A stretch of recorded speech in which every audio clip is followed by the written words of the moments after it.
Good morning everyone. Welcome back to Islamic Studies classroom. In the last class we studied Prophet Muhammad part 4. And today we are going to study part 5. Lesson number 18. Prophet Muhammad part 5.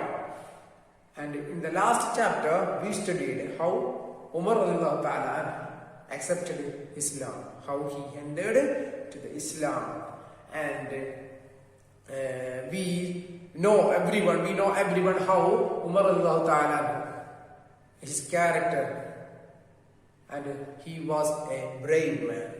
He was strong and brave. So how he entered the Islam, that we studied in the last chapter. And today we are going to study. Up to that time, Prophet Muhammad and his companions, those who accepted Islam, they kept their Islam, their religion as secret. But Umar was very brave. He was not ready to keep his Islam as secret, and he wished to keep his Islam public. He was not ready to keep his Islam secret, and he wished to keep it as public. He was very brave. And he did not like to keep his Islam a secret. He wished to tell everyone about it. He did not agree with the Muslims on their holding prayers in private, not as a private thing, but as publicly. Umar fought against Quraysh until he could offer salah near the Kaaba, where other Muslims joined him. Finally, he could to join the prayer in Kaaba. I have come to tell you, I have entered Islam. This dialogue, Umar told to Abu Jahl. When Umar entered Islam, he thought to himself, which of the people of Makkah is the most wild against Islam, that I may go to him and tell him about my Islam. I will go and I will tell about Islam, that I accepted Islam. Then the answer was, who was the most violent? And they were fighting against Islam. Then somebody told that Abu Jahl. So the next morning, Umar went to the Abu Jahl's house, and he knocked at the door. Abu Jahl came out and said, "Welcome. Why did you come here? Welcome, what brings you here today?" I answered. Umar answered that I have come to tell you that I believe in Allah and His messengers. I came here to tell you that I accepted Islam. I believe in Allah and in His messenger. Abu Jahl became angry. He was utterly against Islam. Abu Jahl became angry and he cursed Umar and shut the door into his face. The Quraysh put a ban on the Muslim. The second point we are going to study in this chapter, ban of Quraysh on the Muslims. So the Quraysh realized that the Muslims had become strong because Umar also joined Islam. He also accepted Islam. So the Muslims were strong now. Muslims had become strong. They would stop at nothing. We cannot stop them. So the Quraysh decided to place a ban on Bani Hashim and Bani Muttalib. The ban means to join together against and agree not to buy or sell, not to buy from them or to sell or to mix with someone in order to punish or to force a change. We are not going to buy from them and we are not going to sell to them. Utterly a total ban. Then their life will stuck. They decided to put a ban on the Muslims. Hence, an agreement was drawn up according to which it was agreed that no one would marry a woman of Bani Hashim or give his daughter in marriage to a man of Bani Hashim. For the marriage also, they put ban. No one would sell anything to them or buy anything from them. And this was to continue until Bani Hashim themselves gave up Muhammad or until he abandoned preaching Islam. The Quraysh hung this agreement inside the Kaaba to remind themselves of their promise. Bani Hashim gathered around Abu Talib in the district of Makkah, where he and most of his clan lived, where his family lived, where his close relatives, friends lived. The Prophet ﷺ and his family also arrived there. They also arrived there. Bani Hashim and Bani Muttalib were cut off. There were all the need of life because of the ban. The Muslims were denied all the needs of life. Food was scarce.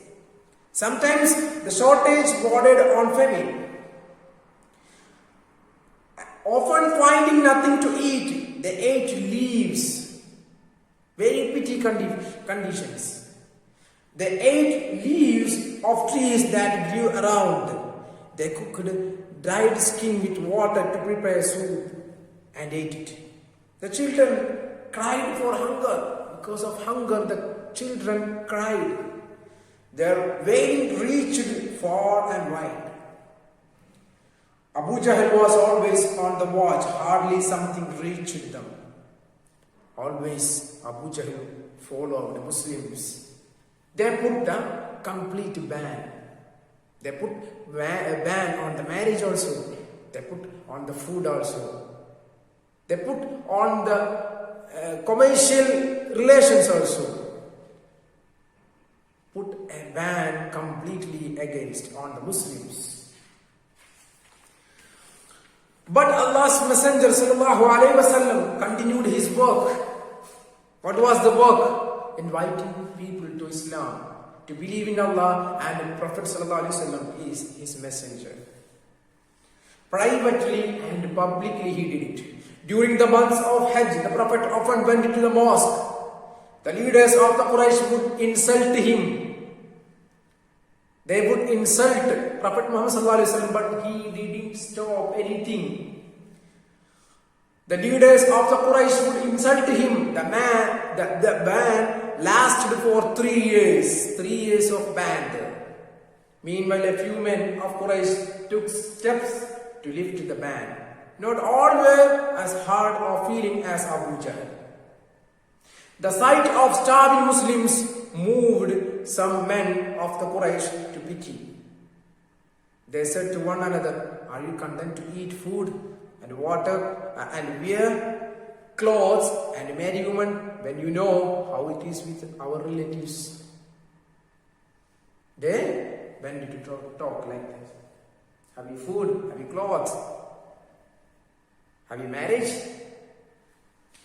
Okay. At this moment, Abu Jahl tried to come in the way of lifting of the ban. But no one listened to him. Go on. You go ahead with your ban. We will not listen to you.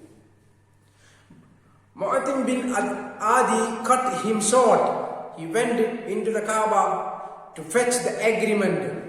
He came out with a small piece of the agreement in his hand. The worms had eaten the ban. All the opening words, Bismika Allahumma. In your name, O Allah, the ban was thus lifted. By this incident, through this, the ban was thus lifted.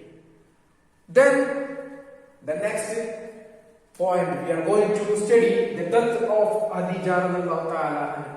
and Abu Talib, who was Khadija radiallahu ta'ala. We know everyone, Khadija radiallahu ta'ala was the dearest wife of Prophet Muhammad sallallahu alaihi wasallam, and Abu Talib was the uncle of Prophet Muhammad sallallahu alaihi wasallam. It was a two major sad event in Prophet Muhammad sallallahu alaihi wasallam's life.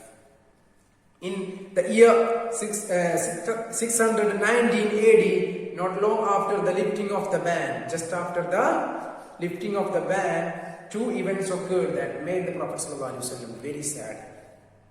Within short time of one another, Allah's Messenger ﷺ lost his wife, lost his dearest wife, Khadija radiallahu ta'ala, and his uncle Abu Talib. Khadija radiallahu ta'ala had been very faithful support to the Prophet from the beginning of the inviting the people to Islam. From the beginning of that, Khadija radiallahu ta'ala greatly supported his husband, Prophet Muhammad sallallahu alaihi wasallam. She helped him in various ways. She comforted him in distress. They had lived together in harmony for 25 years. For 25 years, they lived in a harmony together. They were very dearest couples. She was the mother of his whole household. She was the mother of his whole household. The effect of the death of Abu Talib was also great on Allah's Messenger sallallahu alaihi wasallam. Abu Talib had given him protection. As long as Abu Talib lived, no one could dare harm the Prophet sallallahu alaihi wasallam. It is difficult for us to imagine how deeply these sad events must have cut into our Prophet's heart. That much a very sad event was. Very sad event was these two deaths. The death of Khadija radiallahu ta'ala and Abu Talib. So this is the chapter. Once more, let's go through the major points of the chapter. We studied about after acceptance of Umar to Islam. He came to Islam and he kept his Islam as public. He was not ready to keep Islam as secret. And because of the increasing the strength of Muslims, Quraysh decided to put a ban on the Muslims, and it's after Muslims suffered a lot without food and water. They were starving. But Prophet Muhammad sallallahu alaihi wasallam continued his work. Quraysh would insult him when he visited the mosque, but he didn't stop inviting people to Islam. He continued his work. He suffered a lot for Islam. And finally, the third point we studied here, the death of Khadija radiallahu ta'ala and Abu Talib. We know that Khadija radiallahu ta'ala was the dearest wife of Prophet Muhammad sallallahu alaihi wasallam. They lived about 25 years in a harmony. They were very nice couple.